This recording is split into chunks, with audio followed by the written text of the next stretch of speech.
welcome to SC Global News. From the final day of Pope's apostolic journey, where the Holy Father visited the Croix hospital, meeting the patients and staff, to the United Nations calling Sudan's civil war the world's largest humanitarian crisis, we have many stories to cover.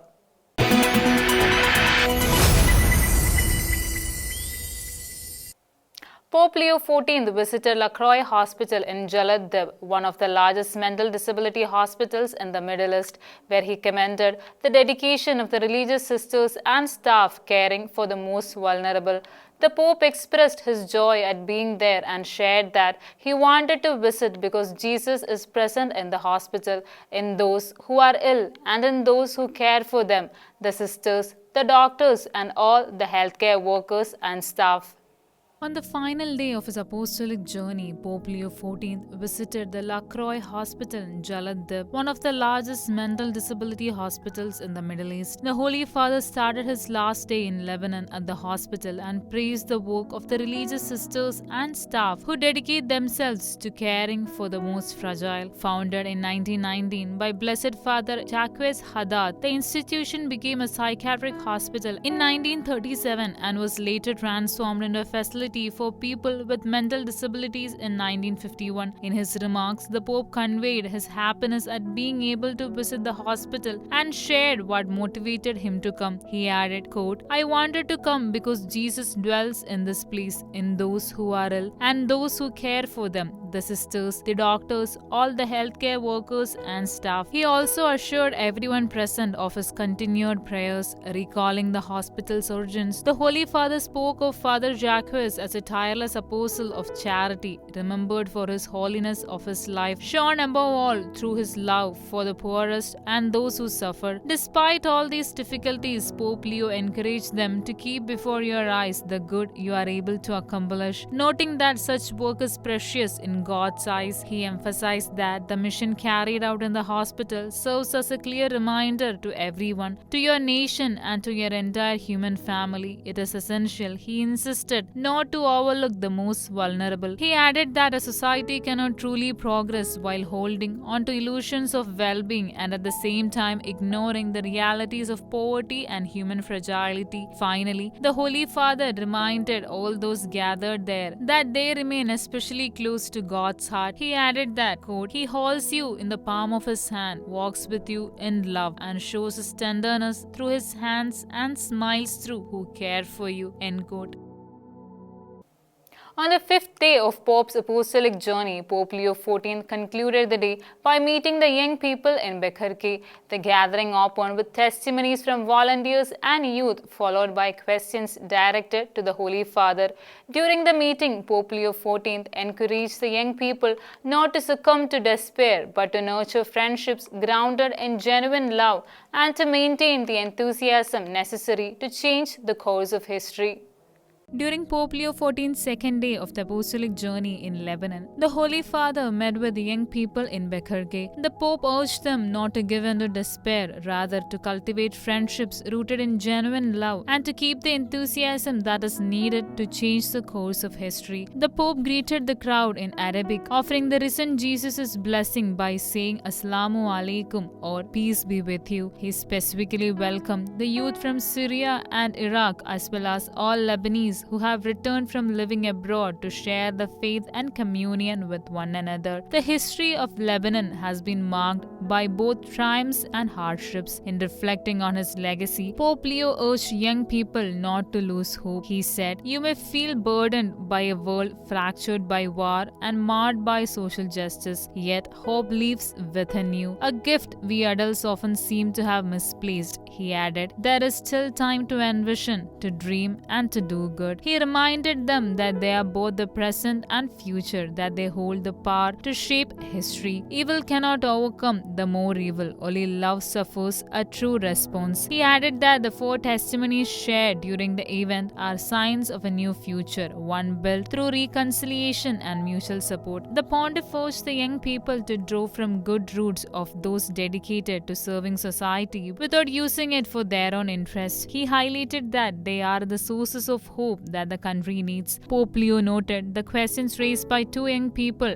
helped chart a path forward. The first question focused on identifying a firm foundation for sustaining the pursuit of peace. The Pope stressed that such foundation cannot simply be an idea, a contract, or a moral principle. Rather, it must be the risen Christ. The second question presented to the Pope focused on how to keep relationships rooted in authentic love. The Holy Father emphasized the importance of not allowing self-interest to outweigh trust and concern for others. He cautioned that when ego becomes the center of friendship or loving relationship, it cannot flourish. The Pope also explained that charity is not just an idea, but it is a story that reveals the lives of Jesus and saints who accompany us in the challenges of our lives. He encouraged the youth to take time each day and look at the eyes of Jesus, away from all distractions. In conclusion, the Pope encouraged the young people to keep the St. Francis of Assisi prayer for peace in their hearts and minds to help keep the Christian enthusiasm alive with them. Pope Leo XIV planted an olive tree in Beirut on December 1st, calling it a symbol of Lebanon's resilience and a prayer for peace across the Middle East. At an interreligious gathering, he praised Christians, Muslims, and Jews for building a nation rooted in dignity and dialogue. Recalling Pope Benedict XVI's 2012 visit, he said Lebanon remains a model of coexistence. The Pope urged unity in prayer and called Lebanese communities worldwide ambassadors of peace.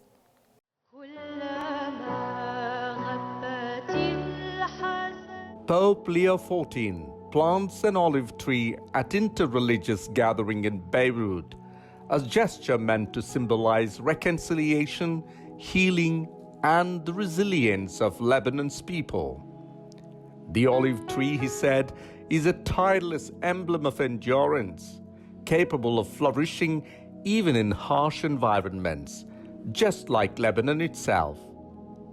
From it flows oil that heals wounds, a metaphor for the compassion, mercy, and peacemaking needed across the Middle East today. On the second day of his apostolic journey in Lebanon, the Pope met with Christian, Muslim, Druze, and other religious leaders at Martyrs Square, describing Lebanon as a blessed land exalted by prophets. He recalled Pope Benedict XVI's Ecclesia in Medio Oriente, signed in Beirut in 2012, reaffirming the Catholic Church's commitment to dialogue rooted in divine love. In Lebanon, he said, diversity is not a burden, but a calling, a model for the region and the world. The Pope called for unity in prayer. May every bell and every adhan blend into a single hymn, a plea for the divine gift of peace. He acknowledged the Middle East's long years of conflict, yet insisted that Lebanon continues to demonstrate that mistrust and prejudice do not have the final word. The country's people, Christians, Muslims, Druze, live together, striving to build a nation anchored in respect and dialogue.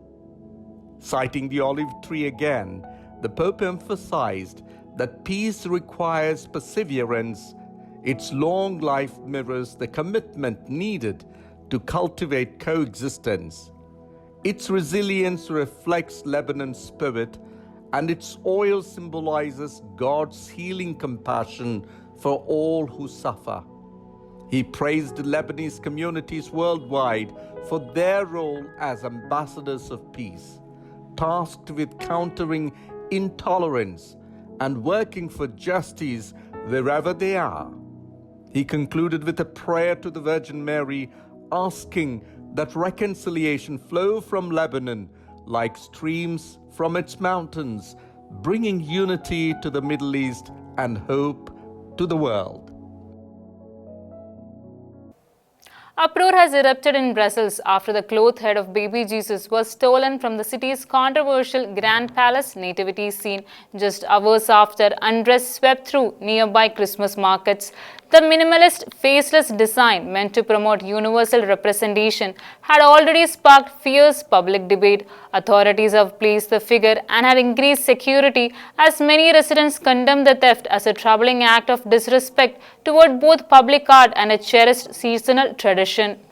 Belgian authorities are investigating the theft of an infant Jesus figurine from Christmas nativity scene in Brussels. The cloth-made figurine, part of the controversial nativity display at the Grand Palace, was snatched from the crib late Friday night or early Saturday morning. The display had already drawn sharp criticism online because the figures, designed by Victoria Maria Geyer, lacked facial features such as eyes, nose, and mouths. The artist said that the faceless design was meant to allow every Catholic, regardless of their background or origins, to see themselves reflected in the nativity. Not everyone agreed. Georges Louis Bouches, leader of Belgium's centre-right Emma party, condemned the work as failing to represent the spirit of Christmas, likening the figures to a zombie-like impressions seen at train stations. Although early reports claimed the infant Jesus had been decapitated, officials clarified the entire figure was removed intact. A replacement statue had since been installed and security around the manager has been tightened, though organizers say no additional precautions have been adopted. Tokyo High Court ruled that Japan's existing marriage laws, which define marriage between a man and a woman, are constitutional and do not violate equality or individual dignity provisions.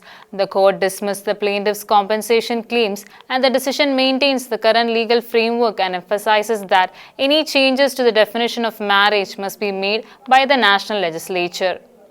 Japan's Tokyo High Court has upheld the constitutionality of the nation's marriage laws, which recognize unions exclusively between a man and a woman. Court ruled that the Civil Code and the Family Registration Act comply with constitutional guarantees of equality and individual dignity, emphasizing that judges must interpret laws as written. Plaintiffs' claims for compensation were dismissed, reinforcing the stability of Japan's traditional family framework. The ruling reflects Japan's commitment to preserving social norms and legal structures rooted in long-standing cultural values. While societal attitudes towards same-sex relationships are evolving, the court stressed that any change to the definition of marriage must come from the legislature, ensuring parliamentary authority and preventing judicial overreach. The decision aligns with broader trends in Southeast Asia, while countries such as Indonesia, Malaysia, and Philippines largely recognize only heterosexual union. By maintaining traditional marriage laws, Japan prioritizes family stability and social order while leaving room for legislative debate as public attitude continues to develop.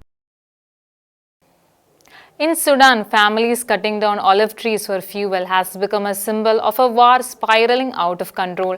The SAF-RSF conflict, sparked in April 2023, has left more than 150,000 dead and 12 million displaced, with famine spreading and El Fasher falling to RSF after a prolonged siege. International agencies warn of genocide even as weapons keep entering Sudan in defiance of a UN embargo. Sudan's civil war, which erupted in April 2023 after a violent power struggle between the Sudanese armed forces and the Rapid Support Forces, has now become what the United Nations calls the world's largest humanitarian crisis. More than 150,000 people have been killed and 12 million forced from their homes, while famine spread across Darfur, Kordofan, and Khartoum. The conflict began after the two generals who once ruled together, General Abdel Fattah al-Burhan and General Mohammed Hamdan Hamdati Dagalo, split over plans to integrate the RSF into the National Army. What began as tension turned into all-out war. In late 2025, the RSF captured El Fasher, the last major army-held city in Darfur, after an 18-month siege marked by starvation, blockade routes, and destruction of displacement camps such as Zamzam. Human Rights Watch, UNICEF, and US officials says RSF forces and AL militias carried out ethnic massacres, mass rapes, and targeted killings of non-Arab communities, especially the Muslim people, meeting the criteria for genocide, according to the US government. Weapon continues to flow into Sudan despite a UN embargo, with investigators tracing arms to Serbia, Russia, China, Turkey, Yemen, and the UAE, while Iran is believed to back the army. Peace talks repeatedly fail, aid kitchens have shut down, and Sudan, once Africa's largest country, is now on the brink of splitting again. A war that world no longer watches is becoming a tragedy no one can reverse. That's all for today. Until we meet again, God bless and thank you.